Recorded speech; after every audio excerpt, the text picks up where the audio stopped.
Assalamualaikum warahmatullahi wabarakatuh. Pagi semuanya.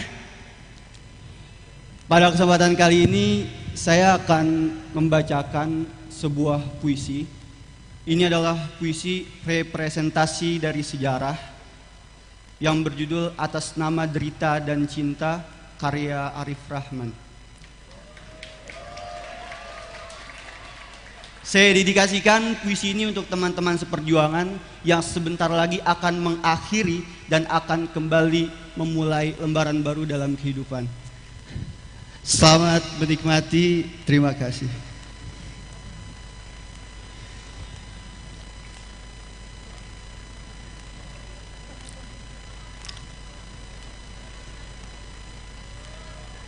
Atas nama derita dan cinta, goresan pena Arif Rahman.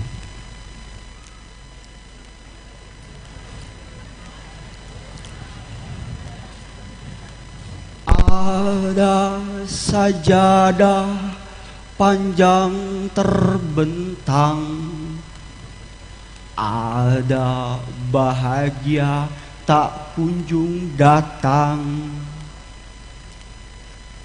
Merdeka sengsara dijajah saudara, tuan dan puan tak peduli kita. Ada istana yang kaya raya, tapi rakyatnya tak sejahtera. Di mana hartanya, di mana rajanya, penghuninya sibuk bercanda.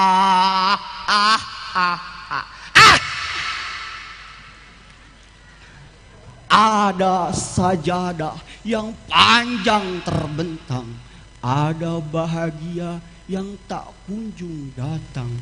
Ada merdeka tapi tetap sengsara, ada harta tapi dimaling saudara. Penghuninya tuli, bisu, buta, tak bisa apa-apa. Itulah bangsa kita, Indonesia.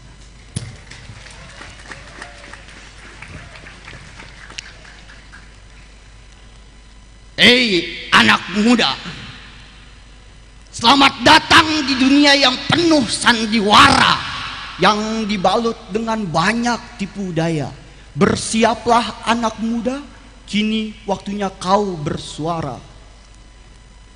Namun kau masih saja tertidur lelap, terperangkap dalam dunia yang gelap. Bagaimana kau ingin bicara, bersuara pun kau masih gagap. Kapan kau siap? Syukur siap gerak, siap pun tidak, gerak pun tak ada. Dasar anak muda.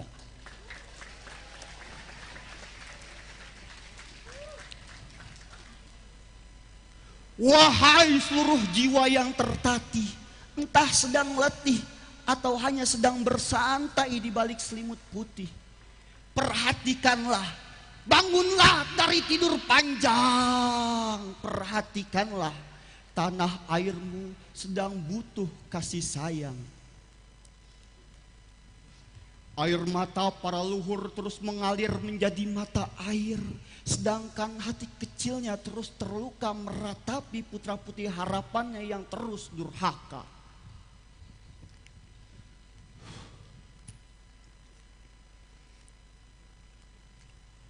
Aku seorang santri yang diajar kiai menghidupi mimpi dari nilai budi pekerti dalam naungan kitab suci, mengejar cita-cita dengan usaha dan keringat sendiri, berusaha, mengusahakan dengan sekuat jiwa dan raga untuk berguna bagi bangsa, negara, dan agama.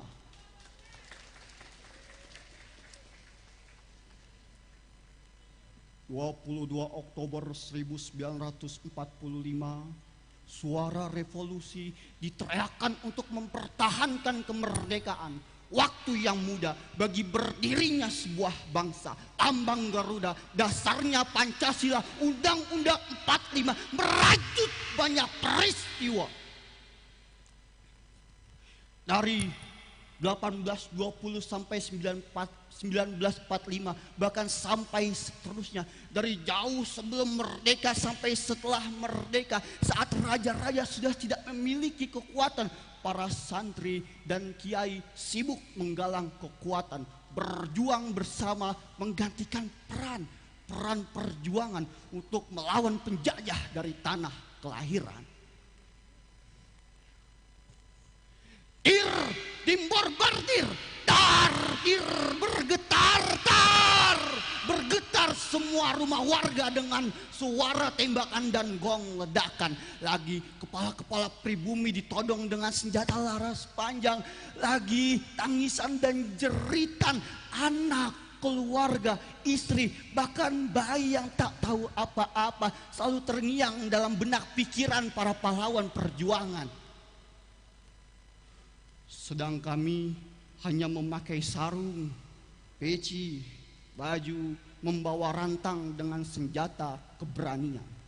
Tak ada dalam kisah Mahabharata, bahkan di sejarah dunia, hanya di sejarah Indonesia.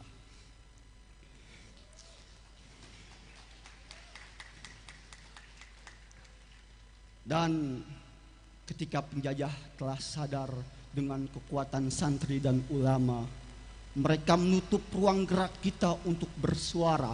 Karena apa? Karena mereka tahu kita bukan manusia biasa. Sampai apa? Sampai pasukan sekutu menyebut kita pasukan neraka. Tak heran ketika Dr. Sutomo, pendiri Budi Utomo, berkata, pesantren adalah konservatorium patriotisme dan nasionalisme Indonesia. Andai kata tokoh-tokoh Indonesia hanya mendapatkan pendidikan barat, kiranya sulit memperjuangkan kemerdekaan Indonesia yang amat berat.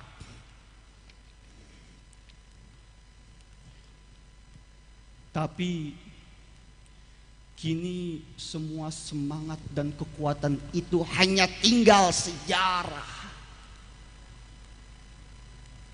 Saat ini santri kehilangan arah, terus resah, gelisah, sampai dibuat pasrah oleh para penjajah. Karena apa? Karena mereka tahu bahwa masa depan kita sangatlah cerah.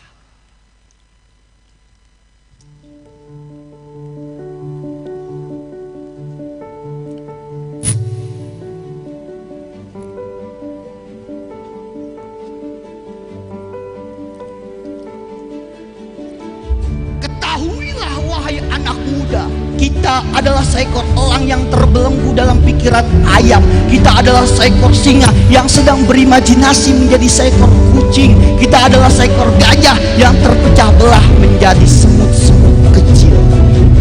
Bangunlah, keluarlah dari pikiran yang menyesatkan, keluarlah dari zona nyaman. Walau saat ini tangan kita belum bisa berbuat, mata kita masih kurang melihat, mulut kita belum bisa bercakap, kaki kita masih diam di tempat. Tapi katakanlah kepada dunia yang penuh tipu daya, aku akan keluar dari jiwa-jiwa yang lama dan berubah menjadi jiwa yang baru, jiwa yang tajam, siap berperang, siap membunuh musuh terbesar manusia. Siapa itu musuh terbesar manusia? Musuh terbesar manusia ialah aku, egoku, pikiranku, dan hawa nafsuku.